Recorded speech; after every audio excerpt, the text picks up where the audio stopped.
Woi, sawit brondolan.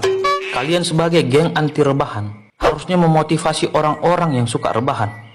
Saya sebagai kapten sungguh kecewa melihat tingkahmu. Iya kau, nggak usah kau lihat yang lain-lain. Sekarang coba dulu kalian bertiga kasih kata-kata motivasi kalian. Yuk, bisa yuk. Dari segi keahlian kalian sudah keren. Sisanya cara kalian memotivasi orang dengan kata-kata kalian. Oke, coba dimulai dari kiri. Silakan. Jika kamu pengangguran, menangislah karena tidak ada yang peduli. Mau punya penghasilan besar, tapi cuma rebahan aja. Sama, saya juga. Woi kaum rebahan, nyawamu itu milik Tuhan.